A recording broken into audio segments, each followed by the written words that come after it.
Jesus, alam mo, laging magandang.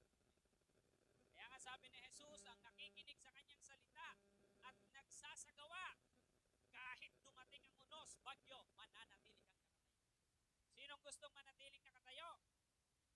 Kahit sa dami ng pagsubok na yan, damihan mo pa, mananatili kang nakatayo. Kasi ang sinabi ng Panginoon, pag nakinig ka sa Amen. Yun ang meron tayo na mga tumanggap kay Jesus sa mensahe niya. Kaya kahit anong pinagdadaan ng pagsubok, patong-patong man yan, hindi mo nararamdaman ang Amen? Dahil sa salita. Palakpakan muna natin sa Diyos sa umaga ito. At syempre, kung wala po ang Holy Spirit, hindi po natin maiintindihan ang salita ng Diyos. Iniwanan niyang Holy Spirit bilang tagapagturo ng salita ng Diyos. Kahit napakaliit na panukalan ng Diyos, napakalalim, maiintindihan mo kapag tinuruan ka ng banal na Espiritu. Kaya nga ang ating teacher lagi ay ang Holy Spirit. Ako man, kung bakit ako nangangaral, dahil sa Holy Spirit. Dahil tinuturo niya dito kung anong mga tinapos ni Jesus para sa lahat ng tao. Amen. Sabi ni Jesus Christ, Juan 15:27-29, pagdating ng Holy Spirit buhat sa Ama, magpapatotoo siya tungkol sa kay Jesus. At kayo rin naman na naniwala ay magpapatotoo rin tungkol kay Jesus.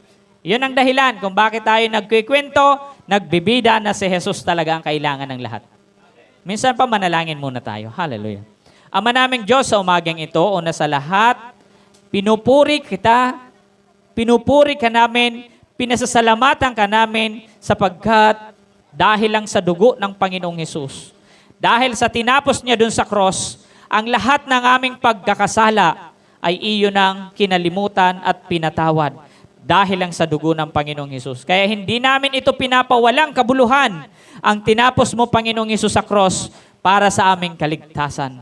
Kaya naman, Ama, salamat din sa iyong revelation ng Holy Spirit na iniwan mo at tinanggap namin upang maunawaan. Kaya Holy Spirit, salamat sa iyo. Ama, inaanyayahan ko rin ng iyong Holy Spirit ay bumaba ngayon sa mga hindi pa binababaan. Kilala mo po sila na lahat ng makakapakinig ngayon ng mensahe mo, dahil wala sa ganda ng mensahe mo ang pagkaunawa ng bawat tao, kundi sa pagtuturo ng iyong banal na Espiritu. Kaya naman, Ama, sa umagang ito, inaanyayahan ko po ang iyong banal na Espiritu na nagtuturo sa akin na maranasan din ang makikinig ngayong umagang ito sa pangalan mo, Panginoong Hesus, na bawat makapakinig na mensahe mo ay ituro po sa kanila, Holy Spirit, yung tamang kahulugan nito, kabuluhan at kapakinabangan sa kanilang buhay. Ama, salamat, naniniwala ako, ang Holy Spirit mo ay kasama lagi namin. Kaya sa pangalan ni Jesus, Ama, sa iyo ang papuri namin, pasasalamat at pagsamba sa lahat ng oras magpakailanman. Lahat ng naniniwala ay magsabi na, Amen, Amen.